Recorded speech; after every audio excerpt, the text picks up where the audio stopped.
La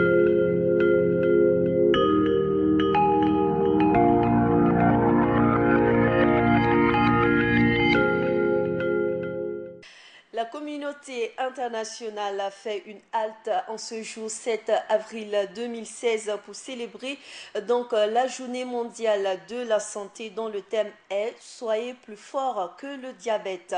Un moment plutôt où notre pays, le Burkina Faso, s'apprête à mettre en place, ou plutôt c'est déjà effectif, cette gratuité des soins dans certains domaines, notamment de la santé, n'est-ce pas? Tout à Bonjour fait. Monsieur Belem, c'est vous que Bonjour, nous recevons tous les Linda. jeudis pour parler de santé dans la matinale. Bienvenue sur le plateau. Merci.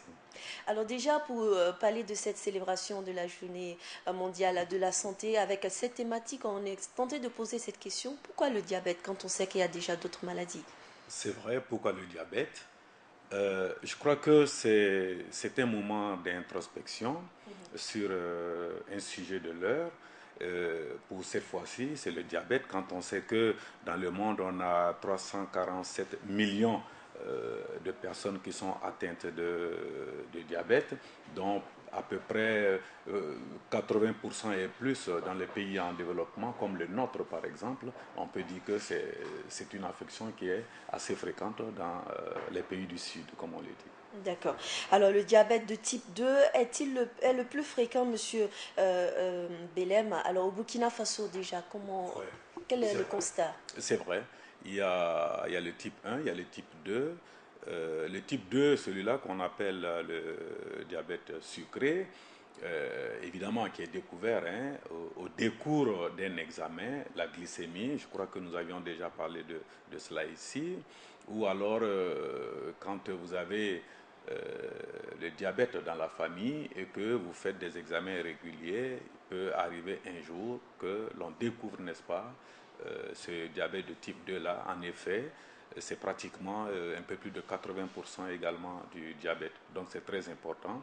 Et comme nous l'avons dit tantôt, c'est surtout lié euh, à des pays comme le nôtre, le Burkina Faso. D'accord. Est-ce qu'un bébé peut être diabétique? Oui, il y a le diabète de l'enfant, hein, ça existe bel et bien, mais comme on l'a dit, il y a beaucoup de formes de diabète, mais le plus fréquent, c'est vraiment le diabète de type 2. D'accord. Alors, comment peut-on, si possible, prévenir le diabète? Alors, pour prévenir le diabète, il faut agir sur les facteurs de risque.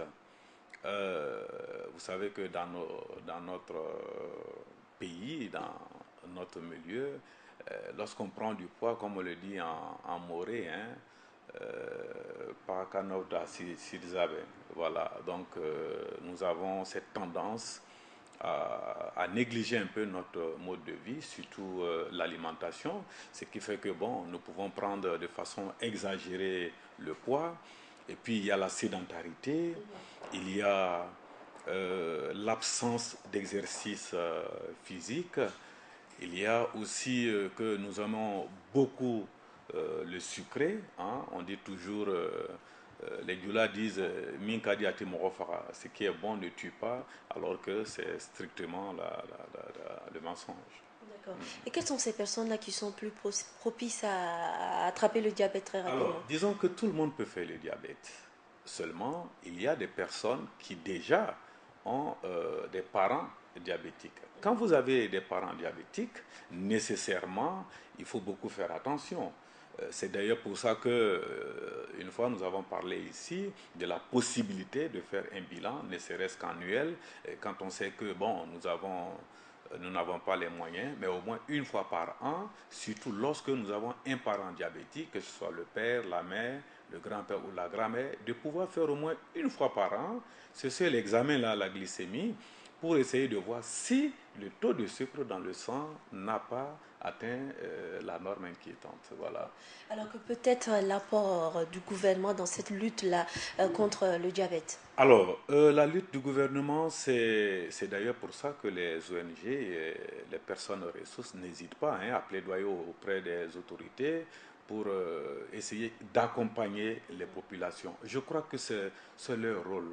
Et surtout, dans la gratuité des soins, vous avez évoqué ça, on peut inclure certains examens, n'est-ce pas, du genre glycémie, c'est des examens qui ne coûtent pas assez, qui pourraient peut-être aider les populations, parce que bon, c'est vrai que quand on dit que c'est gratuit, les gens ont tendance à négliger aussi, mais je pense que ça peut aider quand on sait que la population est réellement pauvre.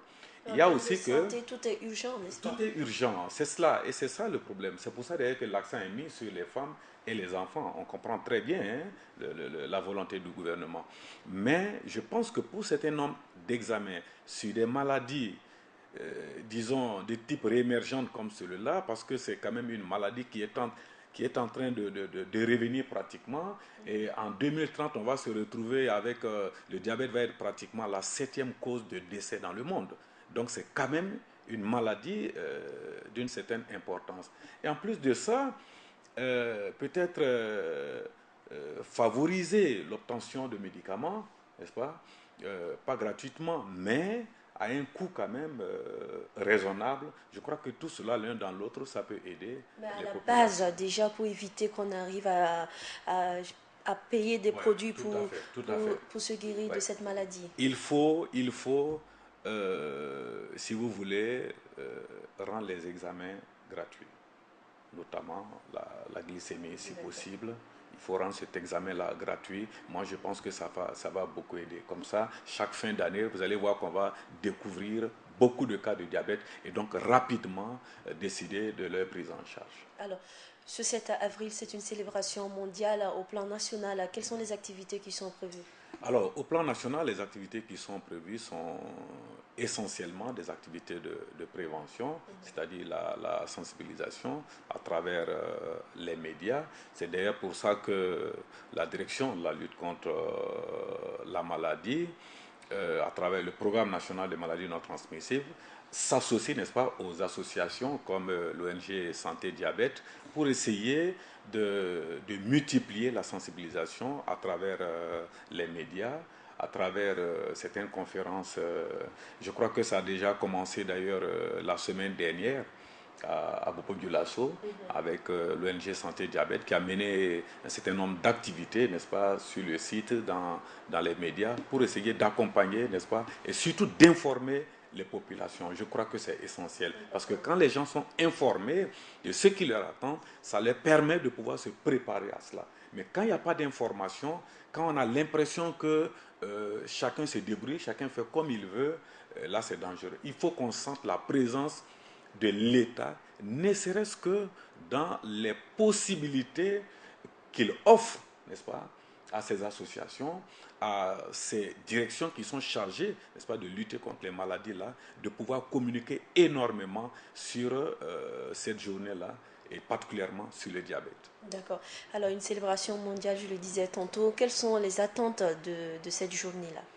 Alors, les attentes sont nombreuses. Hein. C'est déjà s'interroger sur le devenir des malades diabétiques. Quand on sait que pour la plupart, on aboutit aux complications que vous connaissez avec les amputations, c'est assez désagréable. Quand vous allez en hospitalisation et que vous voyez une personne de 50 ans, 40 ans, 35 ans, 60 ans amputée du pied ou de la main, bon, vous comprenez, c'est vraiment diminuer l'humanité. Donc je pense que les attentes sont assez nombreuses et que le gouvernement, à l'instar de ce qui est fait pour les femmes et les enfants, je crois que nous aussi, nous avons besoin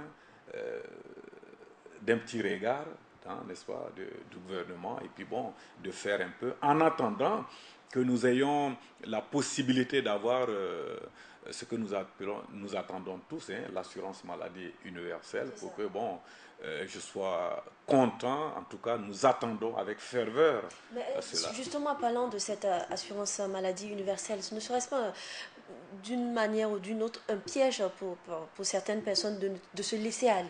Quand on sait que tout est gratuit, on se laisse aller et parce qu'on sait on se Bon, fera soigner de toute façon. c'est vrai que dans les pays qui nous ont dévancés sur cette voie-là, notamment la France, bien d'autres pays, ou certains pays qui sont en train de faire quelque chose, notamment la Côte d'Ivoire et bien d'autres, on ne peut pas éviter les écueils. C'est un peu de la nature, même en France, la nature humaine, c'est un peu cela. C'est-à-dire qu'il y a toujours des réfractaires, des gens qui vont à contre-courant, n'est-ce pas, de la vérité. Même quand vous voyez quelque chose de bien bleu, certains vont vous dire, écoutez, pour moi, ça c'est vert. Il y aura toujours, malheureusement, ces gens-là sont de plus en plus nombreux, mais je pense quand même que l'assurance maladie universelle va plutôt aider les populations, notamment les plus pauvres, à se, exactement à se faire prendre en charge. Je crois que c'est ça qui est utile. Alors, pour revenir à cette journée de la santé, les principaux messages, quels sont-ils? Alors, les messages, il y en a beaucoup, hein, il y en a beaucoup. Notamment, c'est d'expliquer aux gens qu'il il faut manger sainement, hein, déjà. Ça, c'est très important. Les 3 repas, matin, midi, soir, dans la mesure du possible, et surtout bien complet. Pas de graisse, surtout les huiles de friture qu'on a l'habitude d'utiliser. Nous avons évoqué ça ici. Il faut l'exercice physique de façon quotidienne, hein, 30 à 45 minutes par jour, on l'a dit aussi. Et puis bon, il faut suivre les conseils de son médecin, c'est-à-dire quand on a un problème, il faut se faire soigner, il ne faut pas attendre que ça se complique. Et puis bon, c'est ensemble, n'est-ce pas, que nous allons arrêter hein, cette épidémie du diabète, parce que c'est une épidémie, comme je l'ai dit, hein, ce sera la 7e cause de décès hein, d'ici 2030. 2030, c'est pas loin. D'accord. Voilà. C'est votre dernier mot, monsieur Guéla. Alors, le dernier mot, c'est demander aux populations d'être assez raisonnables dans tout ce qu'ils font. Disons, le manger, le boire, le comportement quotidien par rapport à l'hygiène et tout. C'est ensemble, n'est-ce pas, que nous allons arriver à apporter aussi quelque chose pour que lorsque l'État va faire son geste, en complémentarité, nous allons atteindre la santé pour tous. Merci, M. Belem, d'être passé sur ce plateau. Mesdames et messieurs, c'est donc fini pour cette chronique santé de ce jeudi 7 avril 2016 avec M. Belem Issoufou, attaché de santé et enseignant permanent à l'École nationale de santé publique. Nous avons plutôt parlé de cette journée mondiale de la santé. Bonne journée de la santé à tous et à toutes.